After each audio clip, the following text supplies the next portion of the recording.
हाय बच्चों, welcome back to the channel. आपने जो कहा वो मैंने सुना, और जैसा कि मैंने देखा कि आपने जो लास्ट सेशन था उसमें बहुत धमाकेदार रिस्पांस दिया। मुझे बहुत अच्छा लगा आप सभी लोग के रिस्पांस को देख के। आप लोगों ने उस वीडियो को काफी ज्यादा एंजॉय किया, काफी ज्यादा चीजों को सीखा, और सबसे इंपॉर्टेंट आप लोगों ने जो जो कमेंट्स पढ़े वो मैंने सारे जो लिखे आपने वो सारे मैंने पढ़े। और मैंने देखा कि एक डिमांड थी जो आप लोग की बहुत ज्यादा उसमें थी, वो थी ऑर्गेनिक केमिस्ट्री को लेकर।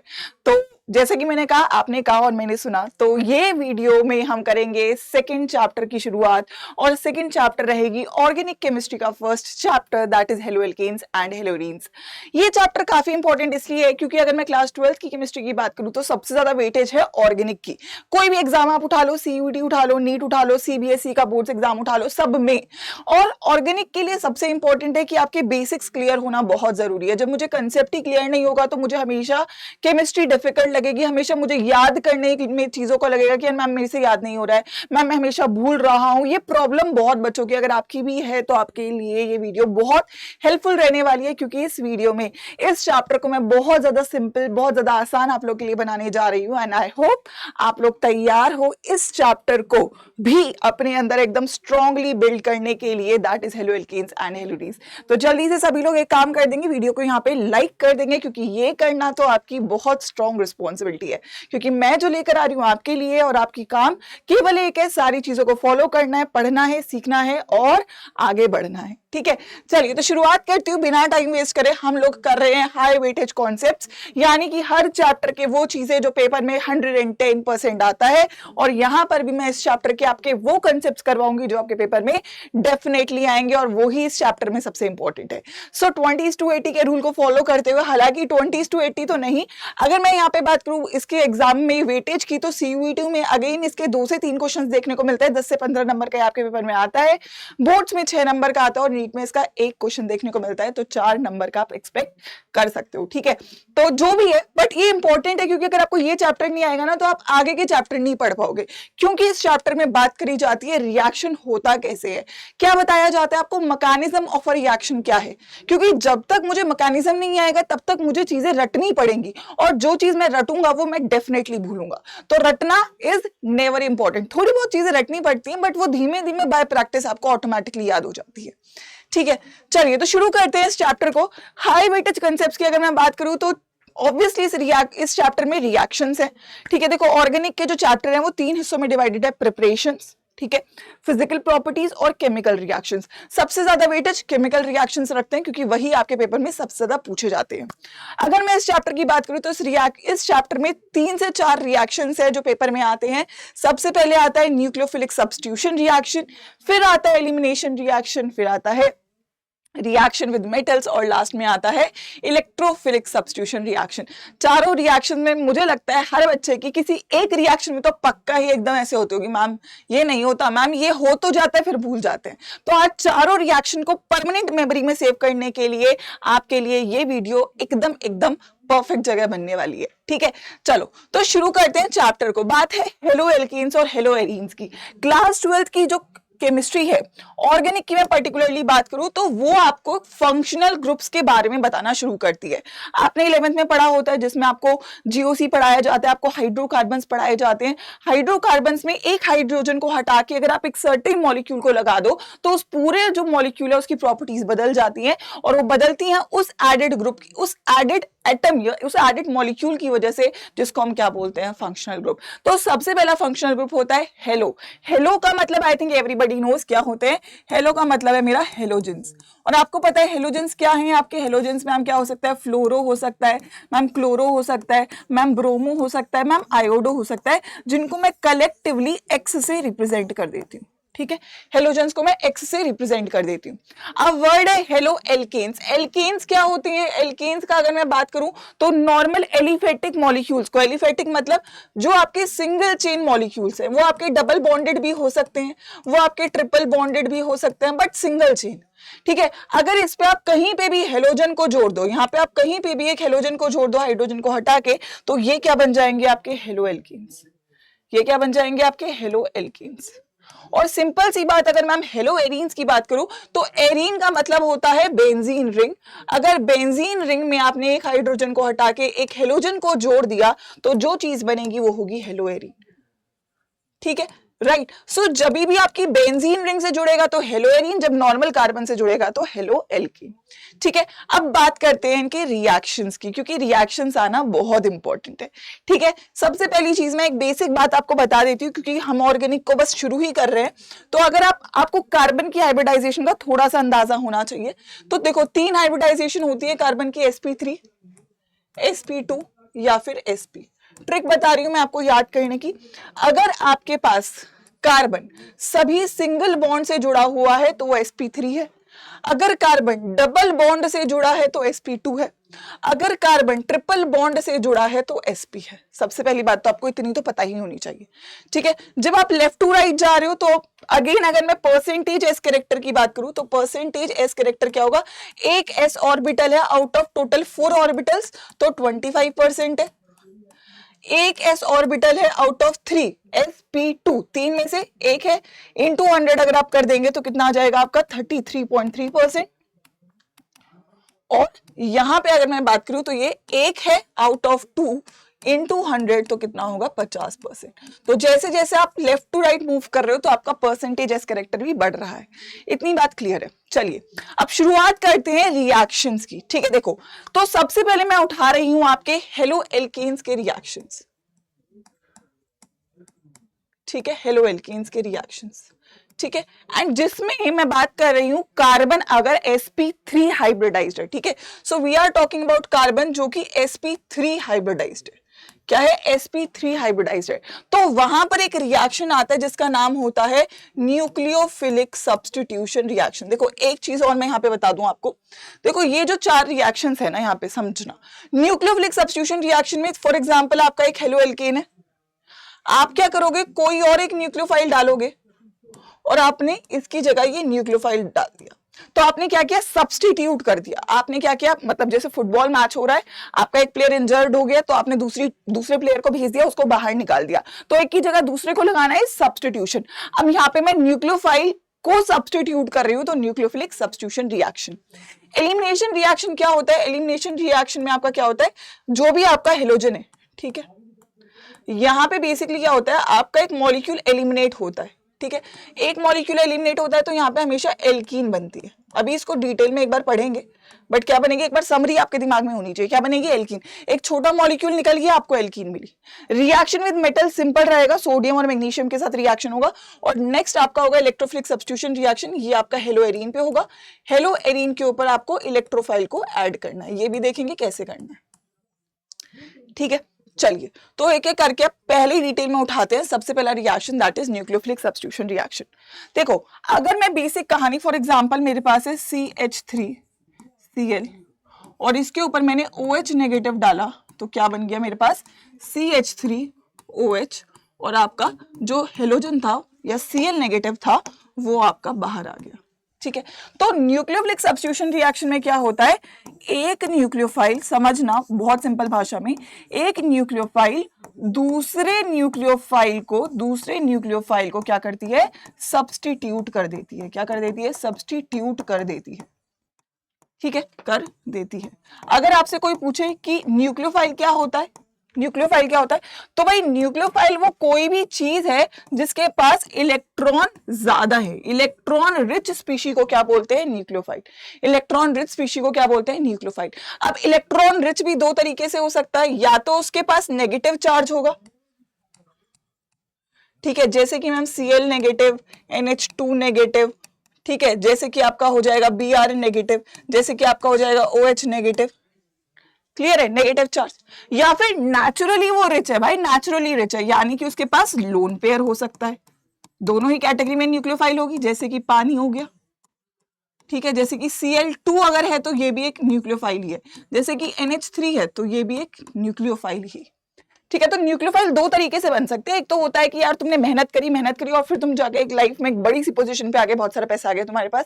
एक होता है तुम बचपन से ही हो, ठीक है, तो मतलब दोनों कैटेगरी समझने के लिए जरूरी है कि दोनों ही कैटेगरी आपकी क्या होंगी, न्यूक्लियोफाइल हो जाएगी। ठीक है, अब मैंने तुम्हें बताया कि हो क्या रहा है, अब यहाँ पे दो टाइप के रिएक्शन हो सकते हैं।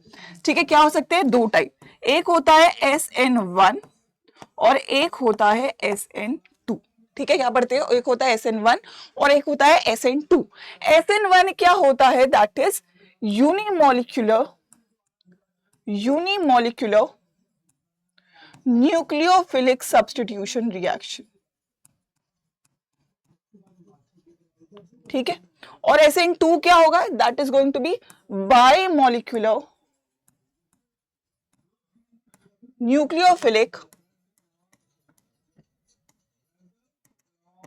सब्स्टिट्यूशन, ठीक है। क्या हो रहा है, देखो 1 का मतलब कि मेरे पास एक मॉलिक्यूल है मेरे मेन रेट डिटरमाइनिंग स्टेप में, रेट डिटरमाइनिंग स्टेप भी और डिटेल में पढ़ेंगे। और 2 का मतलब कि मेरे पास 2 मॉलिक्यूल, जब मेरे पास एक मॉलिक्यूल से रिएक्शन हो रहा है न्यूक्लियोफिलिक सब्स्टिट्यूशन तो उसे SN1 बोलेंगे, जब 2 से होगा तो उसे बोलेंगे nucleophilic substitution reaction of second order, ठीक है। तो एक एक करके दोनों को उठाना शुरू करते हैं और समझते हैं कि मैम SN1 और SN2 रिएक्शन क्या होता है। सिंपल बात है, आपको सबसे ज्यादा पेपर में सवाल आएगा आइडेंटिफाई करने के लिए कि SN1 और SN2 रिएक्शन क्या है, ठीक है। तो सबसे पहले उठाते हैं हम लोग that is your SN1 reaction, ठीक है। एग्जाम्पल है किसका, जो हम बोलते हैं दैट इज हाइड्रोलाइसिस, क्या हो सकता है, हाइड्रोलाइसिस ऑफ एल्काइल हैलाइड,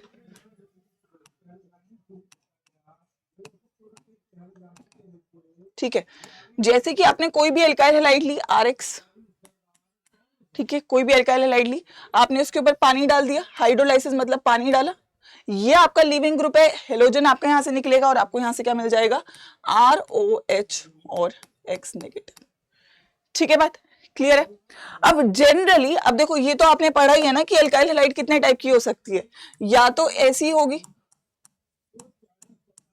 ठीक है, या ऐसी भी हो सकती है, या फिर ऐसी भी हो सकती है।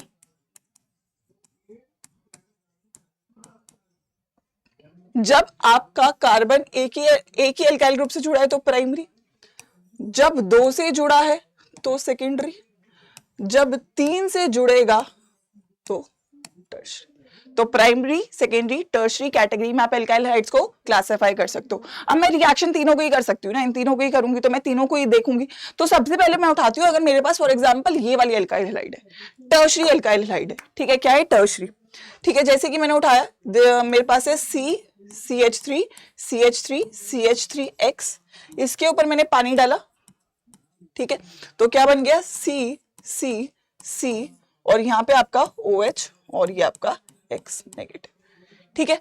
अब आपको सवाल आएगा कि मैम मैं कैसे पहचानूं कि SN1 है SN2 है, मेरे को क्या पता चलने वाला है, तो उसके लिए आपको देखनी पड़ेगी एक बार क्या इसकी मैकेनिज्म, ठीक है। एक बार जल्दी से देख लेते हैं कि इसकी मैकेनिज्म कैसे होगी, ठीक है। So let's talk about the mechanism of this reaction. Imagine करेंगे, आपको समझ में बहुत बढ़िया तरीके से आएगा, ठीक है। फॉर एग्जाम्पल आपके पास पहला स्टेप है, ठीक है, कार्बन के ऊपर क्या होगा, नेगेटिव चार्ज, कार्बन के ऊपर होगा पॉजिटिव चार्ज और क्लोरीन के ऊपर होगा नेगेटिव चार्ज, ठीक है। दैट मींस ये बॉन्ड पोलर है, ठीक है, पॉजिटिव नेगेटिव से बना है तो बॉन्ड पोलर है। तो क्या होगा, पहला स्टेप इसका होता है स्लो स्टेप, जिसमें आपका ये Cl नेगेटिव निकल जाता है। जब Cl नेगेटिव निकलेगा तो यहां पे क्या बनेगा, that is your carbocation is formed. क्या बनता है आपका, कार्बोकेटाइन इज फॉर्म्ड, ठीक है। और कार्बोकेटाइन को कौन स्टेबल करता है, कोई भी ऐसा ग्रुप जो उसको इलेक्ट्रॉन दे, और CH3 ग्रुप इलेक्ट्रॉन देता है, CH3 ग्रुप आपको इलेक्ट्रॉन देता है, CH3 आपको इलेक्ट्रॉन देता है, तो ये इसको स्टेबलाइज कर रहा है। इसीलिए मैंने क्या उठाया था, टर्शरी एल्काइल हैलाइड। अगर मैं प्राइमरी या सेकेंडरी लेती, अगर मैं प्राइमरी या सेकेंडरी लेती तो देखो इसको एक ही ग्रुप इलेक्ट्रॉन देता, इसको 2 ग्रुप इलेक्ट्रॉन देते, ठीक है। इसको कितने ग्रुप दे रहे हैं, 3 ग्रुप इलेक्ट्रॉन दे रहे हैं, तो सबसे ज्यादा अच्छे से ये वाला रिएक्शन आपका शो कर सकता है। इसीलिए मैंने क्या लिया यहाँ पे, टर्शरी एल्काइल हैलाइड, ठीक है, ये बन गया। और ये स्लो स्टेप है, तो जो भी स्लो स्टेप होता है वो क्या होता है, रेट डिटरमाइनिंग स्टेप। वो रिएक्शन का क्या बताता है, रेट बताता है। तो ये क्या हो गया आपका, रेट डिटरमाइनिंग स्टेप, स्टेप 1 हो गया। स्टेप 2 आपका रहेगा जिसमें आपका प्रोडक्ट बनेगा, तो आपके पास कार्बोकेटाइन है, ठीक है, यू हैव द कार्बोकेटाइन। अभी यहां पे आपके किसका होगा, न्यूक्लियोफाइल का अटैक होगा, पानी आएगा। यहाँ पे पानी एज अ सॉल्वेंट भी काम कर रहा है और पानी एज अ न्यूक्लियोफाइल भी। ये इलेक्ट्रॉन रिच है तो अटैक होगा यहाँ पे, ठीक है, आपका क्या होगा, यहाँ पे आपका अटैक होगा, और जैसे ही आपका यहाँ पे अटैक होगा तो आपको क्या मिल जाएगा ये। अब देखो दूसरी बात, यहाँ पे जब भी आपका कार्बोकेटाइन बनेगा, ठीक है, जब भी आपका कार्बोकेटाइन बनेगा तो कार्बोकेटाइन की जो हाइब्रिडाइजेशन होगी वो क्या होगी, sp2, ठीक है, क्योंकि कार्बोकेटाइन की हाइब्रिडाइजेशन होती है sp2, और sp2 का मतलब ट्राइगोनल प्लेनर। क्या होता है, ट्राइगोनल प्लेनर। मतलब देखो फॉर एग्जांपल आपके घर में पंखा होगा ऊपर, ठीक है, पंखे के ऊपर की रॉड हटा दो, ठीक है, तो यू हैव 3 विंग्स, 1 2 एंड 3, तीनों एक ही प्लेन में है ना, तीनों फैंस की जो ब्लेड्स है वो एक ही प्लेन में। अब मुझे इस पे अटैक करना है तो मैं अटैक ऊपर से भी कर सकता हूं और नीचे से भी कर सकता हूं, ऊपर से भी हो सकता है और नीचे से भी हो सकता है। तो जो न्यूक्लियोफाइल है, जो इनकमिंग न्यूक्लियोफाइल है, वो ऊपर से भी अटैक कर सकती है और पीछे से भी अटैक कर सकती है। तो दोनों ही तरफ से अटैक होगा, और दोनों ही तरफ से बेटा जब अटैक होगा तो यहाँ पे आपको जो प्रोडक्ट मिलेगा, न्यूक्लियोफाइल लेफ्ट साइड भी जुड़ेगा और आपका राइट साइड भी जुड़ेगा, ठीक है। तो टेक्निकली क्या हो रहा है यहाँ पे देखो, पहले ये कहां पे था, दिस वाज ऑन योर, अगर मैं यहाँ पे दिखाऊं आपको तो ये कौन सी साइड पे आपका, ठीक है, this is on your right side, ठीक है। तो देखो ये आपका राइट साइड में भी जुड़ा है और ये आपका लेफ्ट साइड में भी जुड़ा है। तो जब सेम साइड पे जुड़ता है तो हम इसको क्या बोलते हैं, आपका क्या हुआ है, रिटेंशन, सेम साइड पे जुड़ा है। और जब एकदम ऑपोजिट साइड पे जुड़ा है तो क्या हुआ है, इन्वर्जन, ठीक है। जब आपको दोनों चीजें मिल रही हैं सेम क्वांटिटी में तो इस टोटल जो चीज आपको प्रोडक्ट मिला है इसको क्या बोलते हैं, you are getting what, you are getting what, एक सेकेंड, आपको जो टोटल मिलता है वो क्या है, आपको जो टोटल मिलता है वो क्या है, this is your racemic mixture, ठीक है। यहां पे आपको क्या मिलता है, रेसिमिक मिक्सचर, ठीक है, क्या मिलता है आपको यहाँ पे, racemic mixture. Alright, so this is the basic mechanism. पहली बात तो आपको मैकेनिज्म समझ में आनी चाहिए, उसके बाद हम इसके इंपॉर्टेंट पॉइंट्स को लिखते हैं, ठीक है। Let's get started with the important points of this reaction, ठीक है। चलिए, तो सबसे पहला पॉइंट जो आएगा, सबसे पहला पॉइंट जो आएगा वो ये आएगा कि जो रेट डिटरमाइनिंग स्टेप है वो कौन सा है, that is formation of carbocation,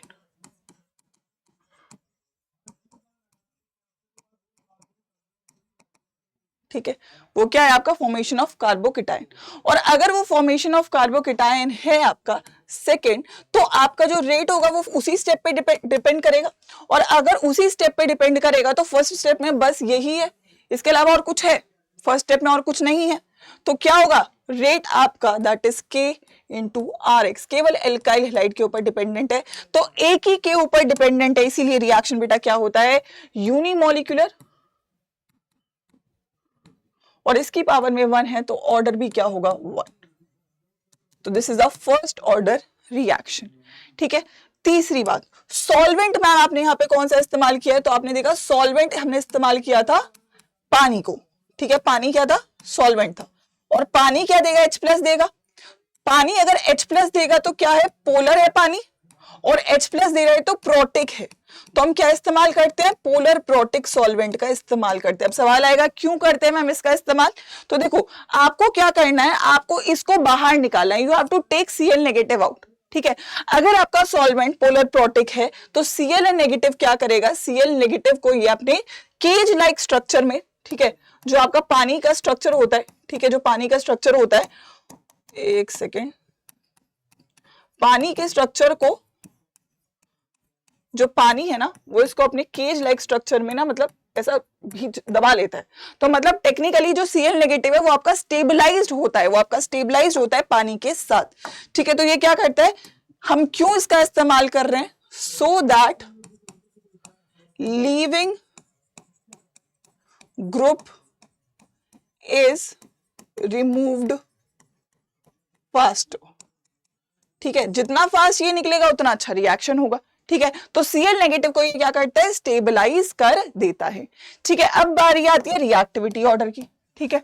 तो रिएक्टिविटी ऑर्डर क्या है, रिएक्टिविटी ऑर्डर मैंने आप लोगों को अभी अभी बताया, रिएक्टिविटी ऑर्डर क्या रहेगा मैम, कार्बोकेटाइन बन रहा है और कार्बोकेटाइन की स्टेबिलिटी क्या होती है, टर्शरी, सेकेंडरी, प्राइमरी, क्योंकि 3 एल्काइल ग्रुप तो 3 plus I effect, 2 alkyl group तो 2 प्लस आई इफेक्ट, और 1 एल्काइल ग्रुप तो 1 प्लस आई इफेक्ट। तो because of plus I effect आपकी जो रिएक्टिविटी एल्काइल हैलाइड की वो क्या होती है, टर्शरी, सेकेंडरी और प्राइमरी। क्लियर है भाई सभी लोग को, ठीक है। आई थिंक यहां तक सभी लोग को क्लियर है। राइट भाई, किसी को कोई दिक्कत तो नहीं है यहाँ तक, मतलब समझ में आ रहा है ना। देखो यहाँ पे अगर हमारे पास था ये रहा 3 एल्काइल ग्रुप है, तो ये भी दे रहा है प्लस आई इफेक्ट 1 लग रहा है, यहाँ पे 2 प्लस आई इफेक्ट लग रहे हैं, यहाँ पे 3 प्लस आई इफेक्ट लग रहे हैं। तो सबसे ज्यादा अभी इसके ऊपर पॉजिटिव चार्ज है, तो इसको तो इलेक्ट्रॉन चाहिए, तो जो जितना इलेक्ट्रॉन देगा वो उसको उतना ज्यादा ही स्टेबलाइज बना रहा होगा। ठीक है भाई, क्लियर है बात। चलिए उसके बाद अगर हम आगे बढ़े तो फिर हमारा क्या आ जाता है, दैट इज उसके बाद एक और चीज पे भी डिपेंड करेगा, दैट इज आपका जो रिएक्टिविटी ऑर्डर है। अगर मैं एल्काइल हैलाइड के ऊपर बात करूं तो जितना अच्छा आपका एल्काइल ग्रुप लीव करेगा, सबसे अच्छा लीव कौन करता है, आई नेगेटिव, फिर आपका Br नेगेटिव, फिर आपका Cl नेगेटिव, फिर आपका F नेगेटिव। क्यों? क्योंकि जितना ज्यादा साइज बढ़ता है उतना ज्यादा जो आपका नेगेटिव चार्ज है वो स्टेबलाइज होता है, उतना ज्यादा आपका जो एनाइन है वो क्या होता है, स्टेबल होता चला जाता है। क्या हमें यहां तक सभी बातें क्लियर है everybody? Quickly in the chat section. ठीक है, अरे मुझे तो आदत है ये बोलने की। ठीक है, चलिए सभी लोगों को यहाँ तक क्लियर हो चुकी होंगी आई थिंक सारी बातें। अच्छा, यहाँ पे अगर मैं स्टीरियोकेमिस्ट्री की बात करूं तो स्टीरियोकेमिस्ट्री में क्या होता है, रिटेंशन प्लस इन्वर्जन। क्या होता है, रिटेंशन प्लस इन्वर्जन। ठीक है, तो यहाँ पे बेसिकली क्या होता है, आपका रेसिमिक मिक्सचर आपको मिलता है। क्या मिलता है, रेसिमिक मिक्सचर आपको यहाँ पे मिल जाता है। ठीक है, अच्छा मुझे एक चीज बताओ, देखो कार्बोकेटाइन की जनरल स्टेबिलिटी तो आपको पता है, ठीक है, जनरल स्टेबिलिटी तो पता है, लेकिन आपको ये भी पता है कि कार्बोकेटाइन स्टेबल कब होता है। देखो अगर फॉर एग्जांपल ये वाला केस आ गया, ठीक है, अब इस केस में अगर मैं आपसे पूछूं कि यार ये फास्ट देगा या फिर ये फास्ट देगा, ठीक है, अगर मैं बोलूं ये फास्ट देगा या ये फास्ट देगा, दोनों में से कौन SN1 फास्टर देगा, तो अगर आप लोग को ऐसा सवाल मिले तो पहले आपको चेक करना पड़ेगा कि यहाँ पे रेजोनेंस बन रही है, तो यहाँ पे C double bond C positive बनाएगा और यहाँ पे ठीक है टर्शरी कार्बोकेटाइन बना लेगा। ठीक है, बट यहाँ पे रेजोनेंस है, ठीक है, यहाँ पे आपकी क्या है, रेजोनेंस, तो रेजोनेंस की वजह से आपका ये वाला सिस्टम ज्यादा स्टेबलाइज्ड हो जाएगा। ठीक है, तो अगर मैं फाइनल ऑर्डर बोलूं तो सबसे ज्यादा ऑर्डर क्या रहेगा आपका, सबसे अच्छा आपका बेंजाइलिक कार्बोकेटाइन रहेगा, फिर आपका एलाइलिक कार्बोकेटाइन रहेगा, फिर आपका टर्शरी, फिर आपका सेकेंडरी और फिर आपका प्राइमरी। बेंजाइलिक कार्बोकेटाइन कुछ ऐसा दिखता है जब बेंजीन के ऊपर कार्बन है और इसके ऊपर पॉजिटिव चार्ज है, इसको 3 डबल बॉन्ड्स की रेजोनेंस मिल रही है। एलाइलिक जब डबल बॉन्ड से नेक्स्ट कार्बन के ऊपर है, और टर्शरी सेकेंडरी प्राइमरी तो आप लोगों को पता ही है। ठीक है भाई, I think everybody is clear with it. ठीक है, अच्छा एक चीज और, ये रिएक्शन जो होता है वो क्या होता है, this is an exothermic reaction. ठीक है, एक्सोथर्मिक रिएक्शन। क्यों बोला मैम आपने ऐसा, क्योंकि देखो बेटा पहले बॉन्ड क्या था, पहले बॉन्ड आपका था कार्बन का हेलोजन के साथ, और बाद में जो बॉन्ड बना वो बना कार्बन का ऑक्सीजन के साथ। तो कार्बन का ऑक्सीजन के साथ बॉन्ड क्या होता है, मोर स्टेबल, और अगर ये मोर स्टेबल बॉन्ड है तो इसकी एनर्जी क्या होगी, लेस, और अगर लेस एनर्जी है तो ये एनर्जी क्या करेगा, रिलीज, और अगर ये एनर्जी रिलीज करेगा, अगर ये एनर्जी रिलीज करेगा तो रिएक्शन क्या बनेगा, एक्सोथर्मिक इन नेचर। ठीक है, तो आपको ये वाला पेज याद होना चाहिए, आपके जो नोट्स बनने चाहिए उसमें ये सारी बातें आपको क्लियर होनी चाहिए कि SN1 के बारे में मैम ये सारी बातें हैं जो हमें याद रखनी है। I think everybody is clear. ठीक है, चलिए तो बढ़ते हैं अगले रिएक्शन की तरफ, और फिर फाइनल आपको मैं समरी दूंगी SN1 और SN2 की। तो SN2 की कहानी समझते हैं। ठीक है, तुमने केस समझ लिया, टर्शरी में तो मैम SN1 जा रहा है, सेकेंडरी बीच बीच का है तो उसको छोड़ते हैं अभी के लिए और बात करते हैं SN1। SN2 में जो सबसे ज्यादा इंपॉर्टेंट है वो आपकी प्राइमरी। फॉर एग्जाम्पल आपके पास प्राइमरी एल्काइल हैलाइड है, आपने इसके ऊपर बेस डाला, ठीक है, KOH नेगेटिव में आपके पास एक न्यूक्लियोफाइल है, ठीक है, that is this OH negative. ठीक है, तो यहां से आपको क्या मिल गया, CH3 के पास में हम OH जुड़ गया और मैम आपको KCl अलग से मिल गया। ठीक है, अब आप बोलोगे मैम इसका मैकेनिज्म बताओ, देखो प्रोडक्ट तो उसमें भी यही बना था और इसमें भी यही बना, दोनों में प्रोडक्ट सेम बना है, कहानी अलग है केवल मैकेनिज्म की, और पेपर में आपसे मैकेनिज्म ही पूछा जाता है। ठीक है, सॉल्वेंट का यहाँ पे अगर मैं बात करूं तो आप लिखो नहीं तो भी चलेगा, बट अगर मैं बात करूं यहाँ पे सॉल्वेंट कौन सा यूज होगा तो that is going to be polar aprotic solvent. अभी बात करते हैं क्या होगा यहाँ पे। ठीक है, देखो चलिए इसकी मैकेनिज्म को एक बार देखते हैं। ठीक है, अभी देखो कार्बन टेट्राहेड्रल फॉर्म में एग्जिस्ट कर रहा है, तो आपके पास हेलोजन है, फॉर एग्जांपल हाइड्रोजन है, हाइड्रोजन है, हाइड्रोजन है, ये वाला बॉन्ड शो कर रहा है कि हाइड्रोजन आपकी तरफ है टुवर्ड्स यू, और ये कहाँ है, ये आपसे अवे है, अवे फ्रॉम यू। यार मेरे पास भी पेन नहीं है तो वरना मैं आपको दिखा सकती।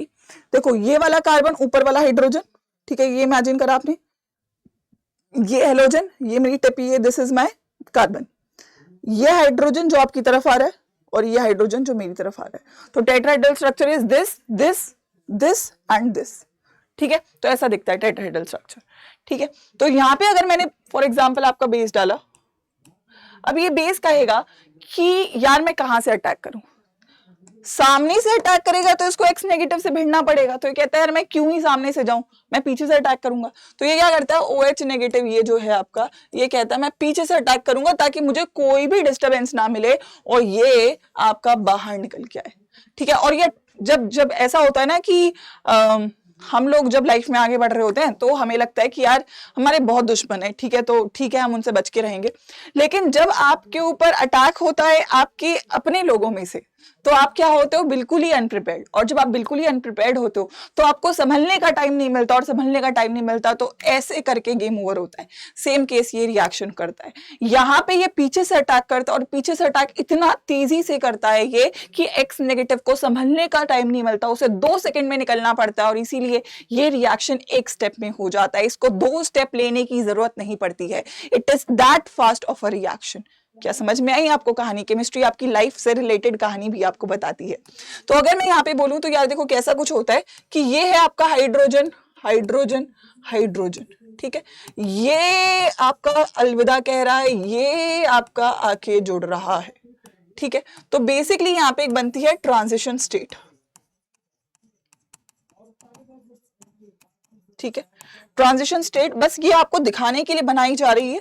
ये बॉन्ड आपका क्या कर रहा है, ब्रेक हो रहा है, और ये बॉन्ड आपका क्या कर रहा है, फॉर्म कर रहा है।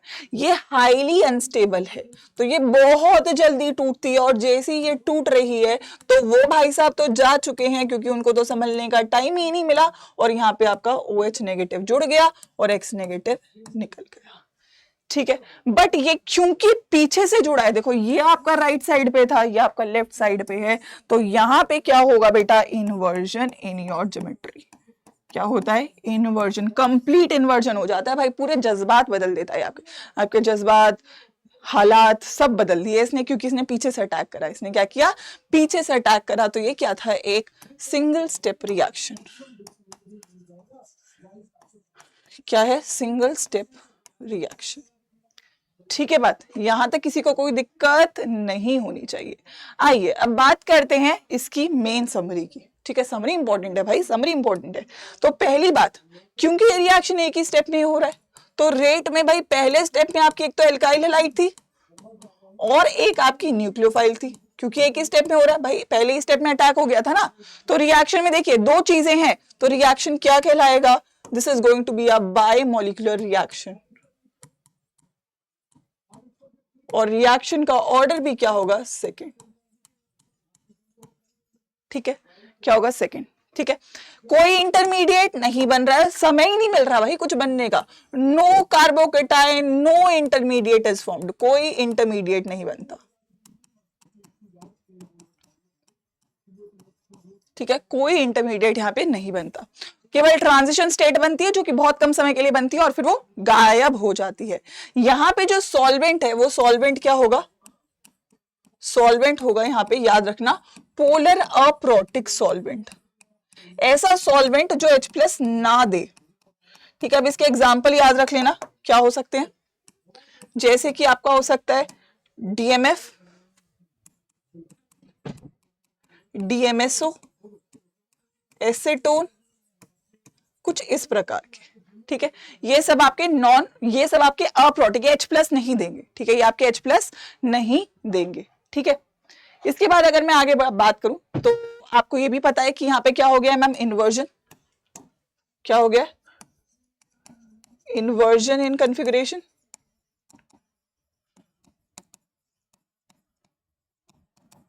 ठीक है। उसके बाद यहाँ पे क्या हुआ है, अच्छा रिएक्टिविटी का ऑर्डर की बात करें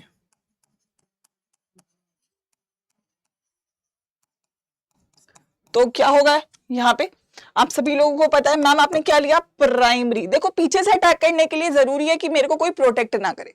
अभी सोचो अगर तुम्हारा ऐसा ग्रुप है या मान के चलो तुम्हारी फैमिली है, फ्रेंड्स हैं, ऐसे हैं जो आपके साथ बहुत स्ट्रांगली बॉन्डेड है, तो वो आपको हमेशा प्रोटेक्ट करेंगे। तो जब भी कोई बंदा अटैक करेगा तो ऐसी जगह पे अटैक करेगा जब आपके पास पीछे से कोई सर्कल ना हो। तो ऐसे ही ये प्राइमरी पे अटैक करेगा सबसे तेज, क्योंकि इसके पास कोई सर्कल नहीं है, फिर सेकेंडरी पे करेगा और फिर टर्शरी पे करेगा। तो टर्शरी तो दे ही नहीं पाता क्योंकि पीछे से तो अटैक ही कर ही नहीं पाएगा, टर्शरी को तो इतना सारा प्रोटेक्शन मिला हुआ होता है। प्राइमरी वाला ही यहाँ पे फंस जाता है क्योंकि भाई ये अकेला चलना चाह रहा है और ये थोड़ा सा समझदारी इसने करी नहीं तो इसलिए फंस गया। तो reason being your steric hindrance.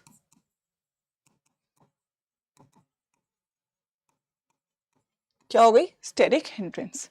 ठीक है, बात क्लियर है। आइए, अच्छा ये रिएक्शन भी सेम आपका क्या होगा, एक्सोथर्मिक होगा, क्योंकि यहाँ पे जो प्रोडक्ट है अगेन वही है, CO बॉन्ड आपका मोर स्टेबल है, तो ये भी रिएक्शन आपका क्या कहलाएगा, एक्सोथर्मिक इन नेचर। ये रिएक्शन भी आपका क्या कहलाएगा, exothermic in nature, low temperature पे हो रहा है। ठीक है, तो ये सारी जो कहानियां हैं ये आपकी यहाँ पे कंप्लीट होती हैं SN1 और SN2 को लेके। पेपर में सवाल क्या आएंगे मैम, पेपर में सवाल कुछ ऐसे आएंगे, आपसे पूछ लेगा कि रिएक्शन बताओ SN1 में जाएगा SN2 में। मैं 1-2 करवा रही हूँ, वैसे हम इसको बाद में करेंगे। टेलीग्राम पे आपको जो है प्रैक्टिस शीट में आपको दे दूंगी, जैसे कि फॉर एग्जाम्पल ये रिएक्शन है, ठीक है। अब आप मुझे बताना कि कौन सा किस में जाएगा, जल्दी जल्दी से, मतलब वीडियो को पॉज कर लेना, ठीक है। 1 सेकेंड के लिए आप वीडियो पॉज करके एक बार आंसर्स मार्क कर लेना और फिर चेक करना कि आपके आंसर सही हैं या नहीं।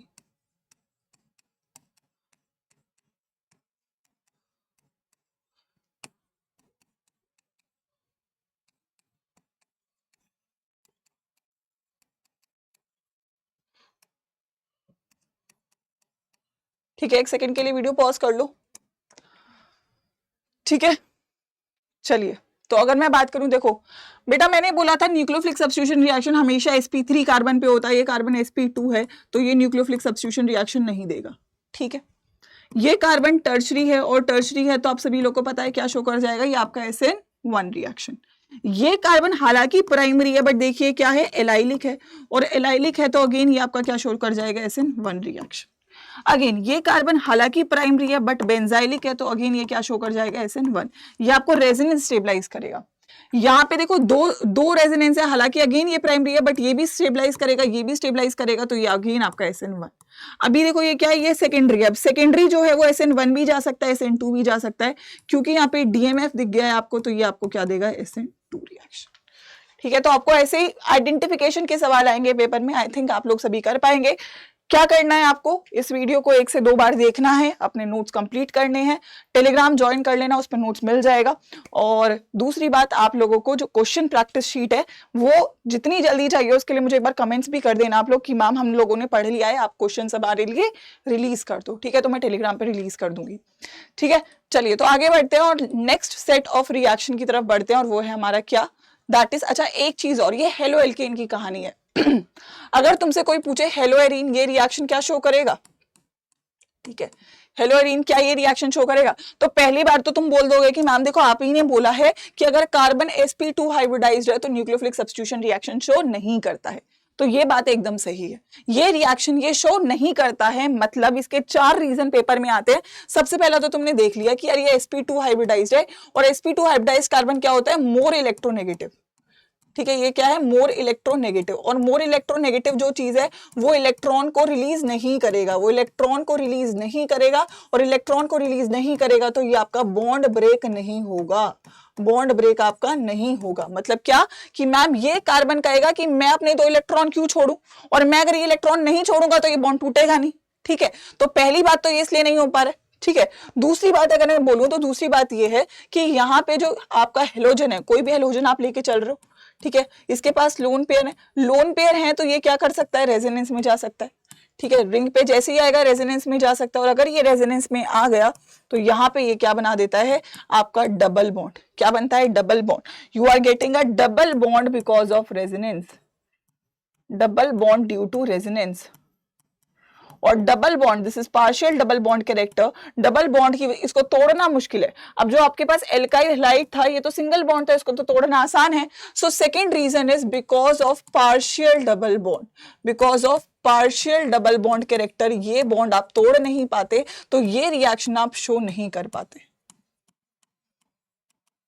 ठीक है, तीसरी कहानी यहाँ पे क्या रहने वाली है? तीसरी कहानी ये कि मैम अगर आपने फिर भी अटैक किया, सोचो न्यूक्लियोफाइल ने कहा कि मैं तो पीछे से अटैक करके मानूंगा, तो भाई उसको इतनी बड़ी शील्ड का सामना करना पड़ेगा, दैट इज भीड़ भाड़, दैट इज हिंड्रेंस मिलेगा। So because of steric hindrance भी ये रिएक्शन आपका नहीं हो पाता। ठीक है, और लास्टली अगर आपने कहा कि चलो मैं सामने से अटैक करूंगा, तुम टूटो और यहाँ पे केटायन बना लो, ठीक है, तुम कहो कि तुम SN1 मैकेनिज्म से जाओगे, तो कार्बोकेटायन कभी भी स्टेबल नहीं होता sp2 हाइब्रिडाइज्ड कार्बन पे, that is unstable phenyl carbocation. तो इन चारों रीजंस की वजह से जो आपके हेलो एरीन्स है they do not readily show, मतलब खुद से नहीं शो करेंगे न्यूक्लियोफिलिक सब्स्टिट्यूशन रिएक्शन, शो नहीं करना चाहते। और अगर ये शो नहीं करना चाहते तो नेक्स्ट चीज जो आपकी पेपर में आती है वो ये है कि अगर फिर भी ये रिएक्शन आपको करना है,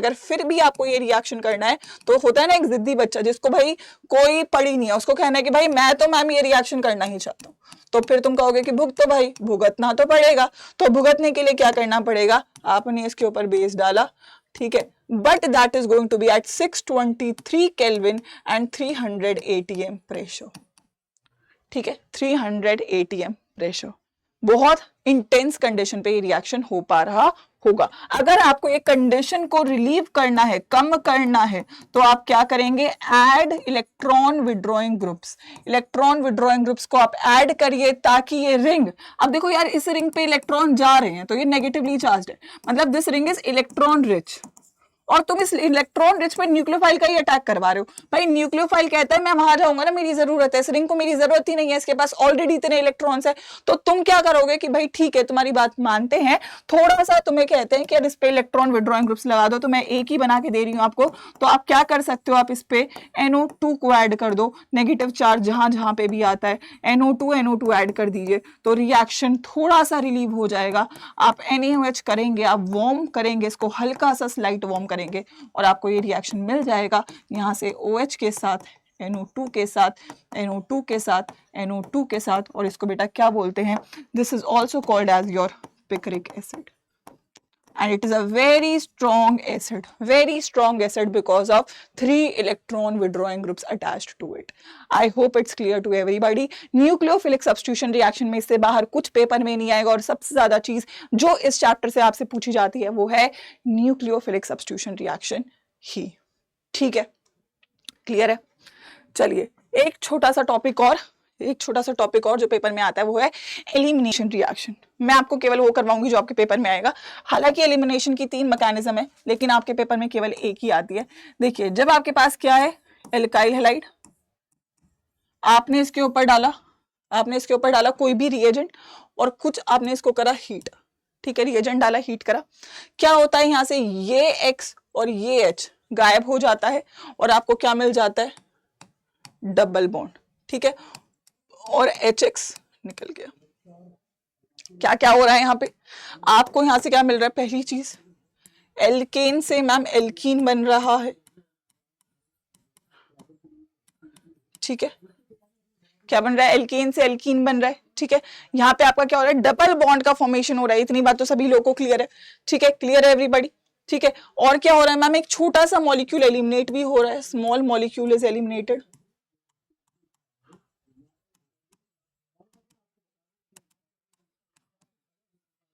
उसके बाद क्या हो रहा है? उसके बाद मैम क्या हो रहा है? देखो 2 सिग्मा बॉन्ड आपके टूट रहे हैं, ठीक है, this is a sigma bond, this is a sigma bond, this is a sigma bond, 2 sigma bond आपके टूट रहे हैं, और यहाँ पे एक नया पाई बॉन्ड बन रहा है, सिग्मा तो पहले से ही था, पाई बन गया, ठीक है। तो आपके 2 सिग्मा बॉन्ड की जगह एक पाई बॉन्ड आ रहा है, जो कि आपकी एनर्जी वाइज अगर मैं बोलूं तो लेस स्टेबल है। तो जो लेस स्टेबल चीज बनती है तो उसके लिए आपको एनर्जी क्या करनी पड़ेगी, देनी पड़ेगी। और एनर्जी अगर देनी पड़ेगी तो रिएक्शन होगा एंडोथर्मिक, और अगर रिएक्शन एंडोथर्मिक होता है तो इसीलिए इस रिएक्शन को कैसे करते हैं, हाई टेम्परेचर के ऊपर करते हैं। कैसे करते हैं, हाई टेम्परेचर के ऊपर करते हैं। और इसीलिए आप देखते हैं कि इस रिएक्शन में आप क्या कर रहे हो, हीट कर रहे हो। आप क्या कर रहे हो, हीट कर रहे होगे। क्या कर रहे होगे, हीट कर रहे होगे, ठीक है। क्लियर है, राइट। चलिए, तो वैसे तो एलिमिनेशन रिएक्शन 3 टाइप के होते हैं, E1, E2 और E1 CB। E1 में आपका कार्बोकेटाइन बनता है, E2 में कुछ नहीं बनता है, और E1 CB में आपका क्या बनता है, कार्ब एनायन बनता है, ठीक है। आपके पेपर में जो आएगा वो आएगा E2 रिएक्शन, तो हम E2 को ही पढ़ेंगे, ठीक है। एक बार जल्दी से देखिए E2 रिएक्शन होगा कैसे, एलिमिनेशन रिएक्शन होगा कैसे, ठीक है। फॉर एग्जांपल आपके पास कार्बन है, ठीक है, ये है आपके पास। आप यहाँ पे क्या यूज करोगे, एक स्ट्रॉन्ग बेस का इस्तेमाल करोगे। तो बेस क्या करेगा, बेस कहेगा कि चलिए हम चलते हैं अपने काम की तरफ और एक हाइड्रोजन को लेते हैं। तो बेस क्या करता है, बेस आता है, वो कहता है मैं इस हाइड्रोजन को लूंगा। हाइड्रोजन कहता है कि अगर मुझे जाना है तो मैं अपने इलेक्ट्रॉन पेयर यहाँ दे दूंगा। अगर इलेक्ट्रॉन पेयर यहाँ पे आ गए तो ये कहता है चलो मैं चलता हूँ। अच्छा, चलता हूँ, दुआओं में याद रखना, है ना, वही वाला गाना यहाँ पे हो जाता है। तो क्या हो रहा है, देखो बेसिकली यहाँ पे स्टेट देखो क्या बन रही है। यहाँ पे ये बॉन्ड है आपका, ये आपका हाइड्रोजन, ये आपका बेस, और ये बॉन्ड बन रहा है। देखो ये वाला बॉन्ड आपका क्या हो रहा है, ये वाला बॉन्ड आपका फॉर्म हो रहा है, ये वाला बॉन्ड आपका ब्रेक हो रहा है, ये वाला बॉन्ड आपका फॉर्म हो रहा है, ये वाला बॉन्ड आपका ब्रेक हो रहा है। सो बेसिकली अगेन आपकी क्या बन रही है, एक ट्रांजिशन स्टेट बन रही है, जो कि जब कन्वर्ट होगी तो ये वाला बॉन्ड फॉर्म हो जाएगा और आपका HX अलग से बाहर आ जाएगा, ठीक है। क्या आ जाएगा, बाहर आ जाएगा। तो इस रिएक्शन में क्या मिलती है आपको, एल्कीन्स मिलती हैं, ठीक है। क्या मिलती है, एल्कीन्स। रिएक्शन किस पे डिपेंड करता है, दिस अब यहाँ पे जगह नहीं है बट मैं यहाँ लिख देती हूँ, this is the transition state. और जितना स्ट्रॉन्ग ट्रांजिशन स्टेट बनेगा यहाँ पे इस रिएक्शन में, उतनी ही ज्यादा ये रिएक्शन की स्टेबिलिटी बढ़ेगी। That is stability of alkene के ऊपर ये रिएक्शन जो है आपका क्या करेगा, डिपेंड करेगा, ठीक है। क्या क्या लिख सकते हो, आइए। सिंगल स्टेप में हो रहा है रिएक्शन, सिंगल स्टेप रिएक्शन है, ठीक है। Single step reaction, single step reaction है, इसमें कोई इंटरमीडिएट नहीं बनता। E2 एलिमिनेशन में नो इंटरमीडिएट इज फॉर्म्ड, ठीक है। इंटरमीडिएट नहीं बनेगा तो कोई भी कार्बोकेटाइन की रीअरेंजमेंट भी नहीं होगी, no intermediate is formed. Reaction क्या है, बायमोलिक्यूलर है, 2 चीजों का इस्तेमाल हो रहा है, that is rate is equals to आपका क्या है, के एल्काइल हैलाइड आपने लिया और आपने जो भी बेस लिया वो लिया, तो ये क्या है, अगेन आपका बायमोलिक्यूलर रिएक्शन, ठीक है। आपको क्या इस्तेमाल करनी है, स्ट्रॉन्ग बेस का रिएक्शन लेना है। ये बेस आपका क्या होना चाहिए, स्ट्रॉन्ग, ठीक है। ये बेस क्या होना चाहिए, स्ट्रॉन्ग क्यों होगा, ताकि आप, अगर आपने बेस स्ट्रॉन्ग नहीं लिया तो एक्स नेगेटिव खुद ब खुद निकल जाएगा, और एक्स नेगेटिव निकल जाएगा तो क्या हो जाएगा, आपका न्यूक्लियोफिलिक सब्स्टिट्यूशन रिएक्शन हो जाएगा। तो मुझे अगर न्यूक्लियोफिलिक सब्स्टिट्यूशन रिएक्शन होने से रोकना है तो मुझे बेस स्ट्रॉन्ग इस्तेमाल करना पड़ेगा, ठीक है। बात क्लियर है, राइट एवरीबॉडी। उसके बाद अगर मैं बोलूं तो एलिमिनेशन एंटी होता है। देखो हेलोजन और हाइड्रोजन दोनों एंटी थे, मतलब देखो ऑपोजिट थे। अगर दोनों ऑपोजिट है तो this is an anti elimination, ठीक है। सॉल्वेंट का इस्तेमाल अगेन यहाँ पे क्या होगा, दैट इज पोलर अप्रोटिक। क्यों पोलर अप्रोटिक का इस्तेमाल किया, क्योंकि अगर तुमने पोलर प्रोटिक ले लिया तो वो तो क्या करेगा, हेलोजन निकालो, हेलोजन को स्टेबलाइज करो। तो हेलोजन को मुझे निकालना नहीं है, हेलोजन को निकालना नहीं है, तो मैं यहाँ पे जो सॉल्वेंट है अगेन वो पोलर अप्रोटिक सॉल्वेंट का ही इस्तेमाल कर दूंगी, ठीक है। क्लियर है।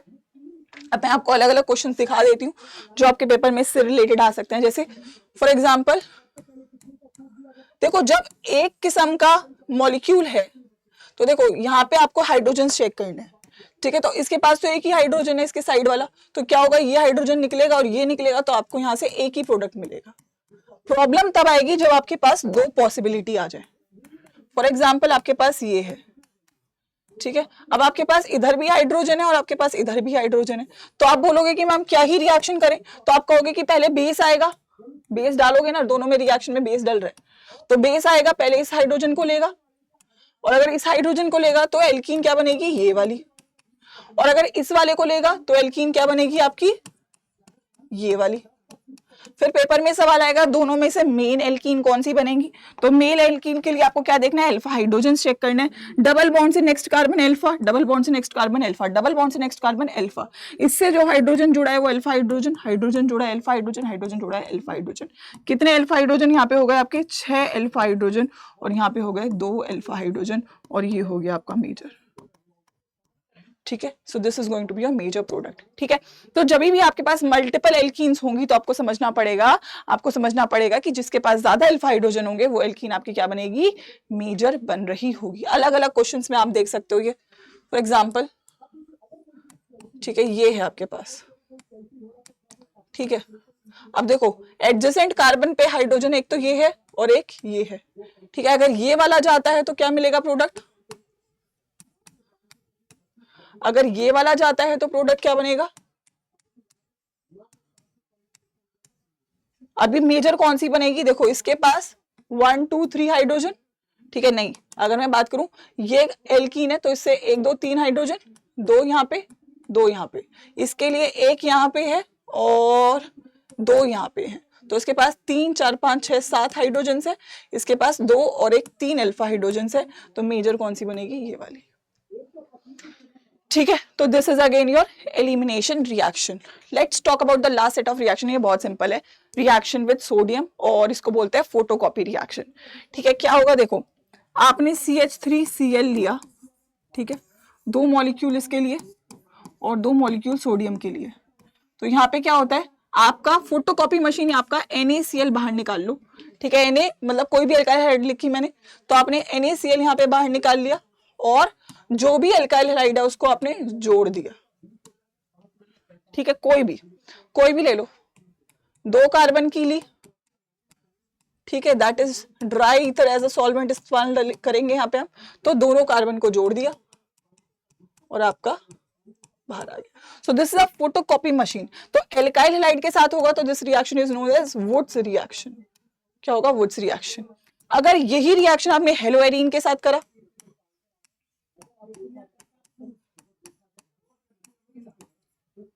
तो हेलोएरीन जुड़ जाएंगे और ये बाहर आ जाएगा, बायफिनाइल्स मिल गया। तो इस रिएक्शन को क्या बोलते हैं, फिटिग रिएक्शन। जब हेलोएरीन के साथ होगा तो फिटिग रिएक्शन, और जब इन दोनों को तुमने आपस में जोड़ दिया, दैट इज तुमने एक एल्काइल हैलाइड ली, तुमने एक हेलोएरीन लिया, तुमने सोडियम लिया और तुमने ड्राई ईथर डाला, तो अब क्या होगा, अब ये दोनों आपस, भाई जो भी डाल रहे हो वो जुड़ना तो तय है, जो भी तुम डाल रहे हो वो जुड़ना तो आपका तय है। और क्योंकि अब ये दोनों का मिक्सचर है तो इस रिएक्शन का नाम क्या होगा, वुड्स फिटिग रिएक्शन। ठीक है, तो आपको तीनों नेम रिएक्शन पेपर में आ सकते हैं। वुड्स रिएक्शन किसका होता है, हेलो एल्केन का। फिटिग रिएक्शन किसका होता है, हेलो एरीन का। और जब हेलो एल्केन और हेलो एरीन को सोडियम के साथ डाला ड्राई ईथर की प्रेजेंस में तो रिएक्शन बन जाएगा Wurtz Fittig reaction. So this is the reaction with sodium. This is a photocopy reaction. इसको क्या बोलते हैं, फोटोकॉपी। एक डालोगे 2 बनेगा। ठीक है, सिमेट्रिकल हाइड्रोकार्बन्स देता है आपको। क्या देता है, सिमेट्रिकल हाइड्रोकार्बन्स देता है। ठीक है, नेक्स्ट लास्ट रिएक्शन है मैग्नीशियम के साथ, ये बनता है ग्रिग्नार्ड रिएजेंट। आपने कोई भी अल्काइल हैलाइड के ऊपर अगर मैग्नीशियम डाला ड्राई ईथर की प्रेजेंस में, तो बेटा यहां से देखो एक चीज बनती है जिसको बोलते हैं CH3MgCl। This is your Grignard reagent, जिसमें मैग्नीशियम के ऊपर पॉजिटिव, कार्बन के ऊपर नेगेटिव और इस कार्बन के ऊपर भी नेगेटिव।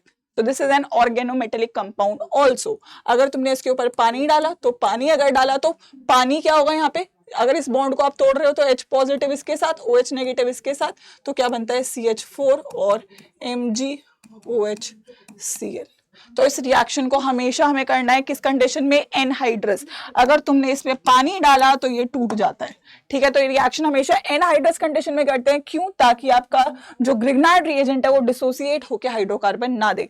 अगर आपने वरना कुछ भी ऐसा किया जिसके ऊपर आपने Mg ड्राई ईथर और फिर पानी डाला, तो यहां से आपको हमेशा क्या मिलेगा, प्रोपेन। मतलब ये Cl हटेगा और इसकी जगह हाइड्रोजन लगेगा। ठीक है, so this is reaction with your metal. सो इसी के साथ आपके सारे रिएक्शंस कंप्लीट हो जाते हैं from the category of halo alkanes and halo arenes. एक छोटा सा टॉपिक बचता है, that is your electrophilic substitution reaction. उसको इलेक्ट्रोफिलिक सब्स्टिट्यूशन रिएक्शन में क्या होता है, देखो ये आपका हेलोजन है, ठीक है, ये इलेक्ट्रॉन डोनेट कर रहा है रिंग पे, तो नेगेटिव चार्ज कहां पे आ रहा है, यहां पे, फिर से रेजोनेंस होगा, नेगेटिव चार्ज कहां पे आएगा, यहां पे, फिर से रेजोनेंस होगा, नेगेटिव चार्ज कहां पे आएगा, यहां पे, और लास्टली वापस से अपनी जगह पे आ जाएगा। ठीक है, तो आपको दिख रहा है कि नेगेटिव चार्ज कहां पे आ रहा है, 3 जगहों पे आ रहा है मैम, एक तो ऑर्थो पे, पैरा पे, ऑर्थो पे। ठीक है, अब अगर तुम्हें इस पे इलेक्ट्रोफाइल जोड़नी है, इलेक्ट्रोफाइल कुछ भी हो सकती है, नाइट्रेशन किया तो NO2 पॉजिटिव जोड़ दिया, अगर तुमने सल्फोनेशन किया तो आपने SO3H जोड़ दिया, अगर आपने फॉर एग्जांपल एल्काइलेशन किया तो आपने CH3 पॉजिटिव जोड़ दिया, तो आप कुछ भी जोड़ सकते हो, हेलोजनेशन किया तो आपने हेलोजन X पॉजिटिव जोड़ दिया, तो आप इनमें से कुछ भी जोड़ सकते हो। बट ये कहां पे जोड़ोगे, ये वहां पे जोड़ोगे जहां पे इलेक्ट्रॉन डेंसिटी ज्यादा है, और इलेक्ट्रॉन डेंसिटी कहां पे ज्यादा है, इलेक्ट्रॉन डेंसिटी ज्यादा है मैम कहां पे, ऑर्थो और पैरा पे। तो आपका इलेक्ट्रोफाइल कहां पे जुड़ेगा, ऑर्थो और पैरा पे। तो जब भी आपको ये दिख गया, इसके ऊपर आपने कोई भी इलेक्ट्रोफिलिक सब्स्टिट्यूशन करा, तो आपको उसको जोड़ देना है ऑर्थो और पैरा पे, और जो पैरा है वो आपका क्या होगा, मेजर प्रोडक्ट। जो पैरा है वो आपका होगा मेजर प्रोडक्ट, बिकॉज ये सिमेट्रिक है और यहाँ पे इलेक्ट्रॉन डेंसिटी भी ज्यादा आपको अवेलेबल मिलती है because of less steric hindrance. ठीक है, तो आपको समझ में आ रहा है जो आपका हेलोजनेशन हो रहा है यहाँ पे, या जो भी आपका ये ग्रुप है, ये क्या है, ortho para directing in nature. तो क्या करना है, जब भी एक आपको इलेक्ट्रोफाइल मिल रही है, आपको कहाँ पे जोड़ना है, आपको in the ortho and para positions. इसी के साथ इस चैप्टर की मेन बातें सारी खत्म हो जाती हैं। आपको याद रखना है न्यूक्लियोफिलिक सब्स्टिट्यूशन रिएक्शन आइडेंटिफाई करना आना चाहिए, एलिमिनेशन रिएक्शन में मेजर प्रोडक्ट माइनर प्रोडक्ट बनाने आने चाहिए, वुड्स रिएक्शन के प्रोडक्ट्स ही बना लो काफी है, मैग्नीशियम के प्रोडक्ट्स बना लो काफी है, और इलेक्ट्रोफिलिक सब्स्टिट्यूशन रिएक्शन में भी आपको डायरेक्टली प्रोडक्ट बनाने हैं जो कि ऑर्थो और पैरा पोजीशन पे बनेंगे, जिसमें पैरा वाला क्या बनता है, मेजर बन जाता है। This is the main part of this chapter, जिससे आपके मैक्सिमम क्वेश्चंस, मतलब जो मैंने बोला 90% ऑफ क्वेश्चंस इस चैप्टर के यहाँ पे कंप्लीट हो जाएंगे। अगर ये नोट्स आपको चाहिए तो डिस्क्रिप्शन बॉक्स में क्या है, टेलीग्राम, उसको आप ज्वाइन कर लीजिए। ठीक है, एंड उसी पे आपकी जो प्रैक्टिस शीट है वो आपको मिल जाएगी। I hope you learn the chapter with me, and कैसा लगा ये चैप्टर मुझे प्लीज कमेंट्स करके बताएंगे आप लोग, विद येलो हार्ट, जैसे कि हम बोलते हैं yellow heart army. So I want yellow hearts in the comment section if you have liked the video। आपने चीजों को सीखा तो ये डेफिनेट काम आपको करना। और एक और चीज, अगर आप चैनल पे नए हो तो टेलीग्राम तो आप डिस्क्रिप्शन बॉक्स से ज्वाइन कर ही सकते हो। तो एक चीज जो मैं आपको बता रही हूँ, देखो ये चैनल है, सबसे पहले तो उसको सब्सक्राइब कर लेना ताकि नई वीडियोस आपको मिलती जाए।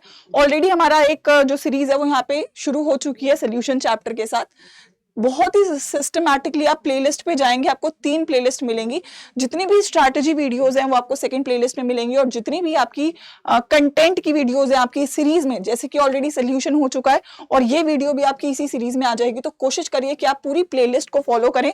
जो भी बच्चा नया है सोल्यूशन की वीडियो भी देख लेगा, और नेक्स्ट वीडियो आपको नेक्स्ट चैप्टर की मिलेगी। कौन सा वो चैप्टर होना चाहिए वो आप कमेंट सेक्शन में कमेंट करके बताएंगे, राइट। सो मेक श्योर करिए चैनल को सब्सक्राइब कर लें। मैं मिलती हूँ आपसे नेक्स्ट वीडियो में, तब तक के लिए अपना ध्यान रखिए, पढ़ाई करते रहिए, प्यार दिखाते रहिए, और बाकी सब तो अच्छा ही है। ऑल द बेस्ट बच्चों, thank you and have a nice day. Do like, share and subscribe.